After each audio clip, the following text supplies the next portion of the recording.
Hello friends, তোমাদের জন্য আবার একটি নতুন ভিডিও নিয়ে চলে এলাম। যে সমস্ত স্টুডেন্টসরা রয়েছে আমাদের চ্যানেলে, বিশেষ করে উচ্চ মাধ্যমিকের ক্যান্ডিডেট, তাদের জন্য নিয়ে চলে এসেছি আবার একটি আপডেট।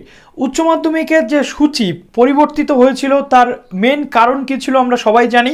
যে মেন পরীক্ষার যে শিডিউল তার মধ্যে কিন্তু চলে এসেছিল, যার কারণে কিন্তু 4টে পরীক্ষার ডেট এক্সটেন্ড হয়েছে।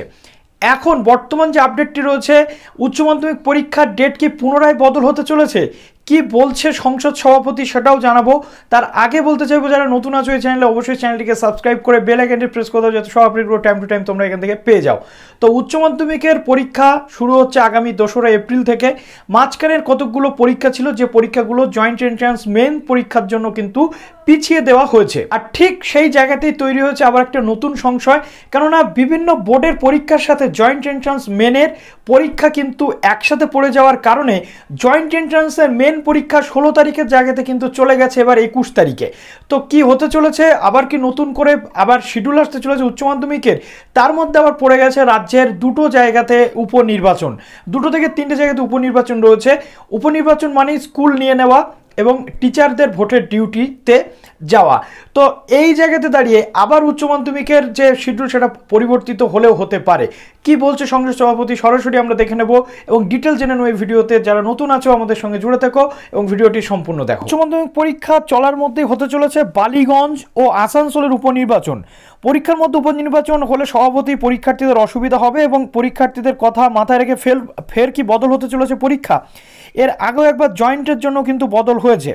তো জানা গেছে যে 2রা এপ্রিল থেকে উচ্চ মাধ্যমিক পরীক্ষা শুরু হওয়ার কথা এবং 26শে এপ্রিল শেষ। তার মধ্যে বালিগঞ্জ বিধানসভা কেন্দ্র এবং আসানসোল লোকসভা কেন্দ্রে কিন্তু উপনির্বাচন হচ্ছে। নির্বাচন কমিশনের তরফে দিনক্ষণ ঘোষণা করা হয়েছে। শিক্ষক মহলের মতে পরীক্ষার মধ্যে ভোট পড়লে ওই সব কেন্দ্রের মধ্যে যেসব স্কুল রয়েছে সেখানে ভোটের প্রস্তুতির ব্যাপার থাকে। ভোটের দিন শিক্ষক শিক্ষিকাদের ডিউটিও কিন্তু পড়ে। ফলে ফের উচ্চ মাধ্যমিকের সূচি ভোটের জন্য বদল হবে কিনা তা নিয়ে প্রশ্নচিহ্ন কিন্তু দেখা যাচ্ছে। উচ্চ মাধ্যমিক শিক্ষা সংসদের সভাপতি চিরঞ্জীব ভট্টাচার্য কি বলছেন, এই বিষয়ে সরকারের সঙ্গে আলোচনা করে দ্রুত সিদ্ধান্তের কথা জানানো হবে। অর্থাৎ এখনো পর্যন্ত সিদ্ধান্ত গৃহীত হয়নি। Advanced society for headmasters and head মিস্ট্রেসের যে সংগঠন রয়েছে তার সম্পাদক চন্দন মাইতি জানাচ্ছেন, ভোটকে ঘিরে এই জটিলতার ফলে চরম বিভ্রান্তি সৃষ্টি হচ্ছে। নির্বাচন কমিশনকে এই বিষয়ে ভাবতে অনুরোধ করছি। কিছুদিন আগে জয়েন্ট এন্ট্রান্স পরীক্ষার দিনক্ষণ উচ্চ মাধ্যমিক পরীক্ষার মধ্যে পড়ে যাওয়াতে কিন্তু আরও একটা বিষয় চলে এসেছে, যে জয়েন্টের যে পরীক্ষার ডেট সেটা কিন্তু চেঞ্জ হচ্ছে। সুতরাং দেখো, জয়েন্টের পরীক্ষা হওয়ার কথা ছিল 16 তারিখ এবং সেটা কিন্তু এপ্রিল 21, 24, 25, 29 এবং 1 মে ও 4 মে সেই পরীক্ষা হচ্ছে। সুতরাং এর মধ্যে আমরা দেখেছিলাম 4টে দিনের পরীক্ষা কিন্তু এক্সটেন্ড হয়েছিল, পোস্টপোন হয়েছিল, অন্য দিনে চলে গেছিলো।